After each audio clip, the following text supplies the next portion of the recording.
Okay, under the head income from house property, what was taxed?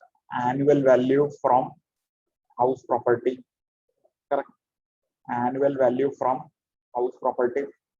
Basically, it is rent. In common terms, you can call it as rent, but actual term is annual value from house property. In PGBP, profit and gains from business or profession, what is taxed? Profits, no? Profits of business or profession. Okay. Now in capital gains, what will be taxed? Any gain arising from transfer of capital asset. Gain from transfer of capital asset. Okay. What is the meaning of this? For that, we will have to first understand what is a capital asset. Okay. So if you are transferring any capital asset during the previous year and any gain is arising because of that transfer, that will come under capital gains. So let us understand the first basic terms.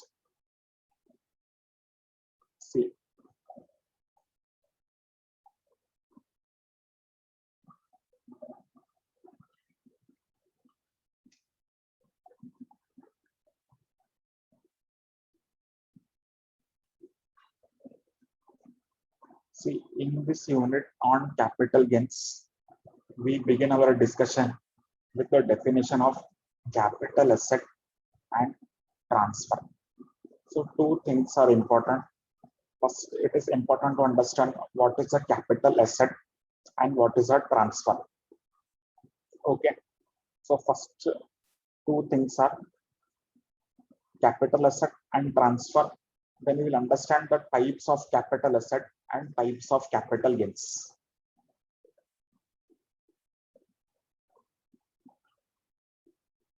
So what is taxed under capital asset, capital gain?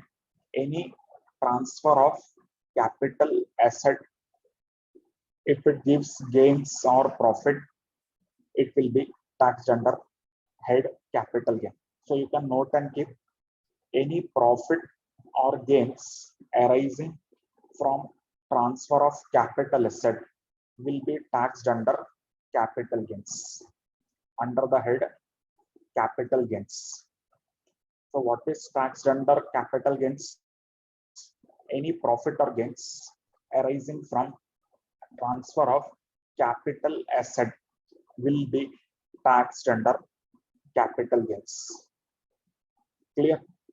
So there should be a transfer of a capital asset during the previous year, and that transfer should give gains or profits.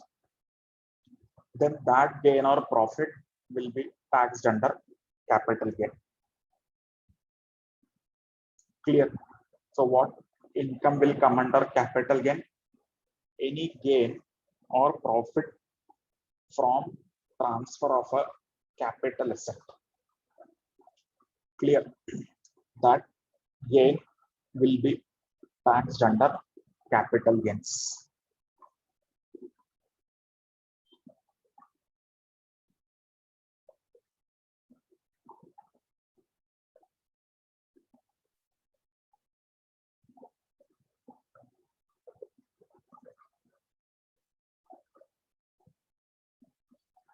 Now, what is the meaning of a capital asset? Just in basic terms, we'll understand. Capital asset means property of any kind held by an SSC. Okay. So capital asset means what? Property. Okay. Suppose you are having a house. You are selling that house. House is a property, so it will become a capital asset. And if you are transferring or selling that house, and from that sale you are earning some profit, that will come under capital asset. Likewise, land you're having, land is a capital asset. Okay, and you're transferring the land and you're earning some gain from that transfer, it will come under capital gain. So capital asset means what? Any property held by an SSC. That is the meaning of capital asset in simple terms.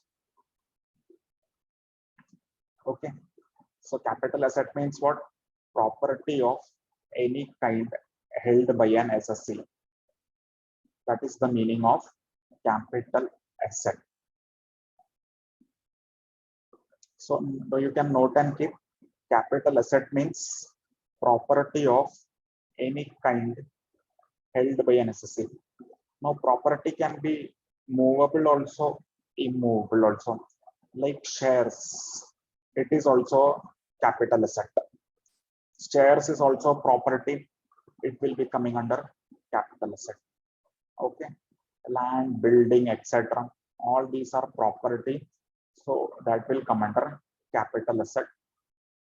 If you're selling the capital asset and because of that you're getting any profit or gain, that will come under capital gains. Clear? Gold is a capital asset. Okay, gold is a property, it will be a capital asset. Clear? So capital asset means what? Property of any kind, movable, immovable, held by an SSC. Now there are some exceptions given. Act says that following is not capital asset. First is stock in trade. It is not a capital asset. Okay. Stock in trade is not a capital asset. So these are known as exceptions. So stock in trade is not a capital asset. You can note and keep, stock in trade is not a capital asset. Personal effects are not capital asset. Okay, personal effects are not capital asset.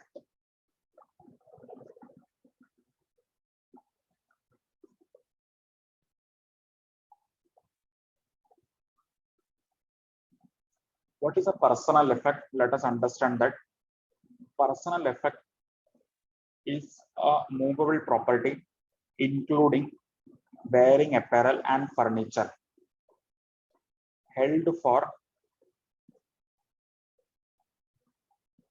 personal use by the SSC or any member of his family dependent on him.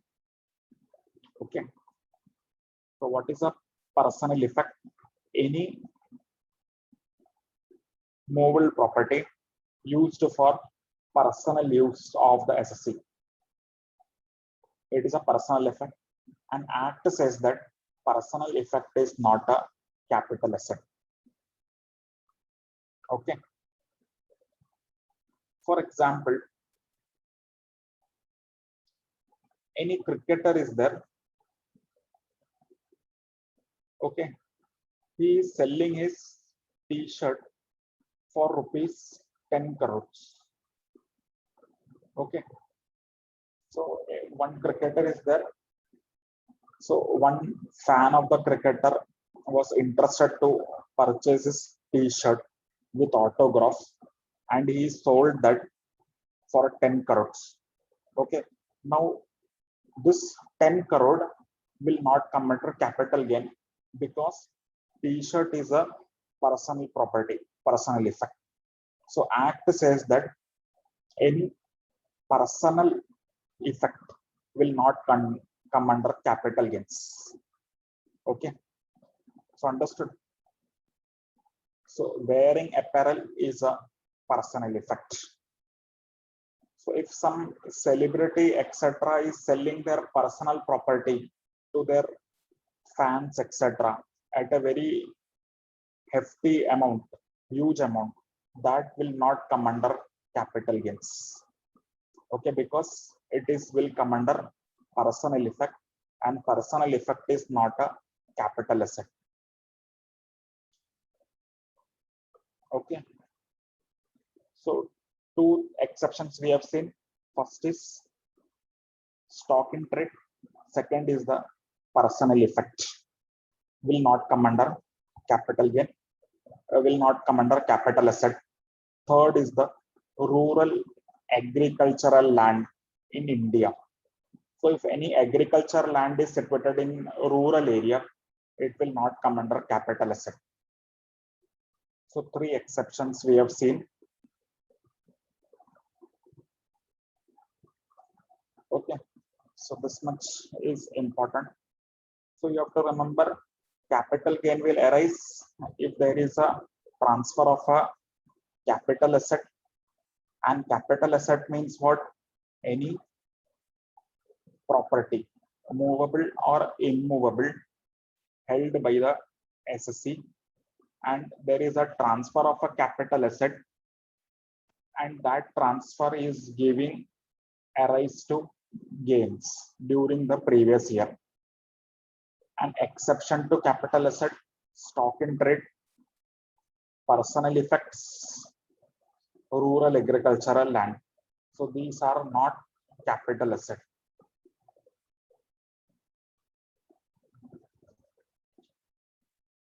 Clear this much, everybody? Now let us understand types of capital gain.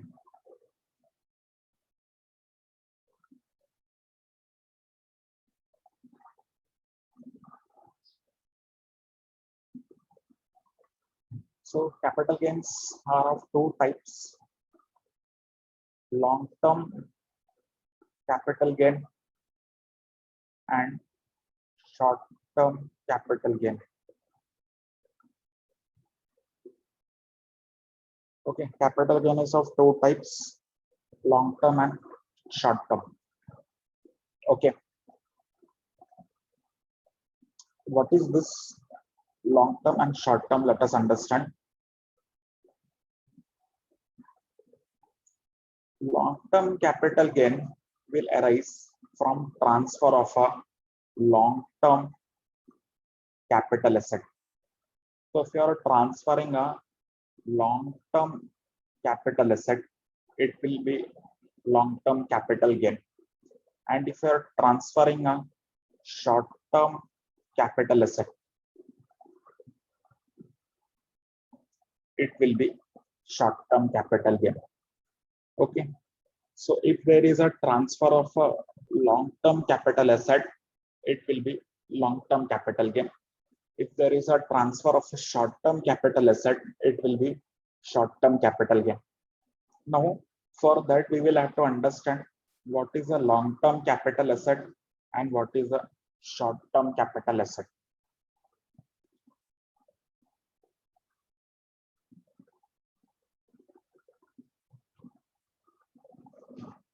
So transfer of long-term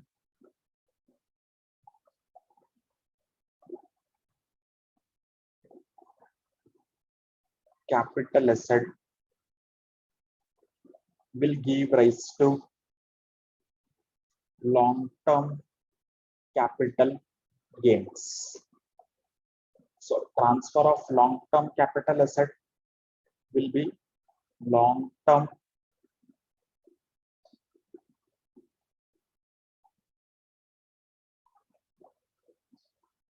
capital gain.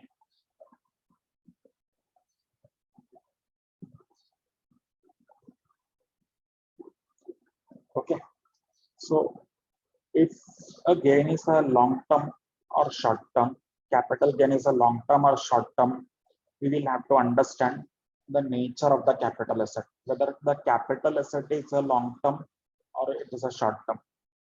Then we will say that capital asset is a long-term or a short-term. Let us understand.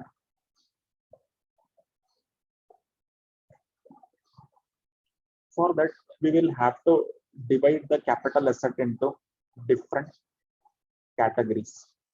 So first, everybody note this: transfer of long-term capital asset will give rise to long-term capital gain. Okay. So if you are transferring a long-term capital asset and any gain is arising from that transfer, it will come under long-term capital gain. Okay. Now, what is a long-term capital asset? Let us understand that.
Now, for that, understanding whether an asset is a long term or a short term, we have divided into three basic categories. Just what is relevant for your examination, that only we are discussing. Three parts we have divided: listed securities, land and building, unlisted shares, and other capital assets. So if you are transferring a listed securities, for example, shares you are transferring which is listed in the stock exchange, and if you are holding that security for more than 12 months, it will become a long-term capital asset. Okay. So in case of a listed securities, means those securities which are listed on a recognized stock exchange in India. For example, shares of Reliance Industries. It is a listed security. Okay. So if you are purchase this shares of Reliance and you have kept that shares for 12 months, more than 12 months, after that you are selling that shares, it will become long-term capital asset. Okay. In case of land and building, you should hold that asset for more than 24 months.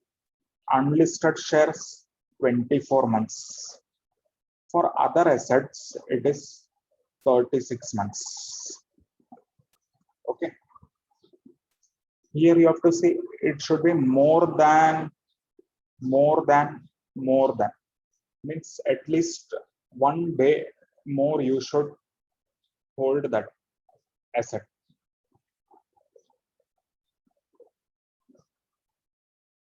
Okay. Means let us understand See, land and building you have purchased on, simple example we are taking to understand if it is a short term or a long term. Let us take land and building only because it is only relevant for your examination. So land and building is that you have purchased on 1st January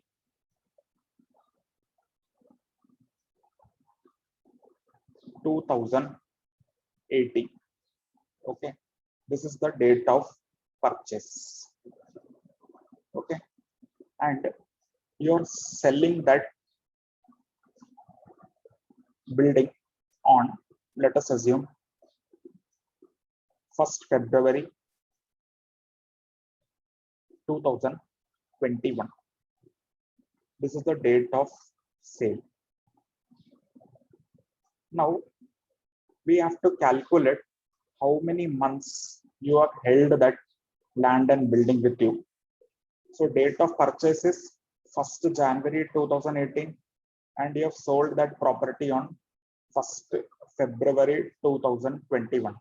So calculate how many months you have kept that property from purchase to sale. That you have to calculate first.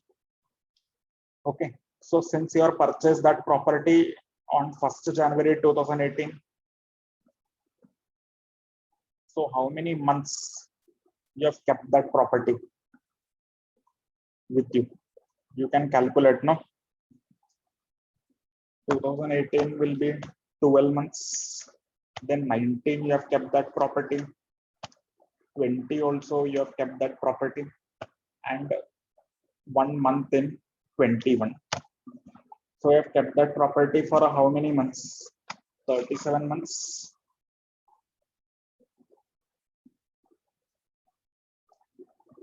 Correct. From 1st January 2018 to 1st February 2021, how many months will be there?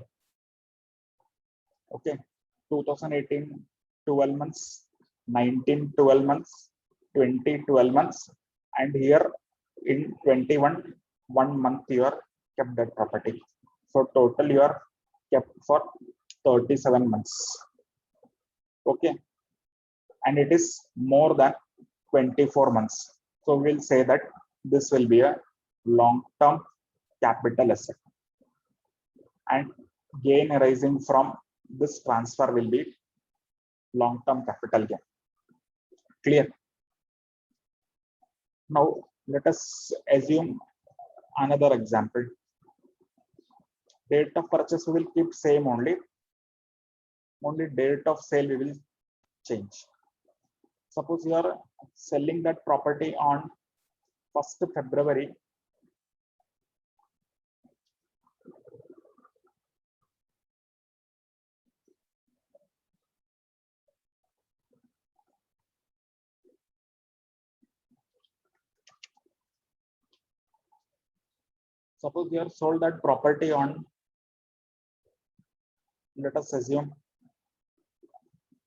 30 November 2019.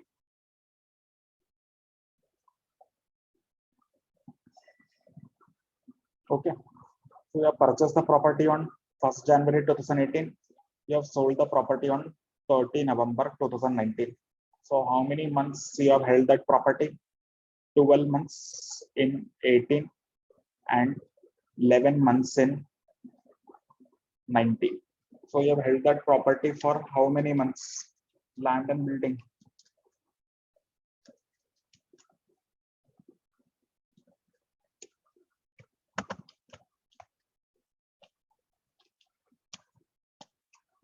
$23 months, no? Okay, which is less than 24. So this will become short-term capital asset, and gain will be short-term capital gains. Understood how to calculate long-term and short-term? So this is how you have to calculate. Securities question will not come in examination. It will be basically related to land and building, and especially gold. Gold example we will see in the next class. So today we are stopping here. Further we will continue in the next class.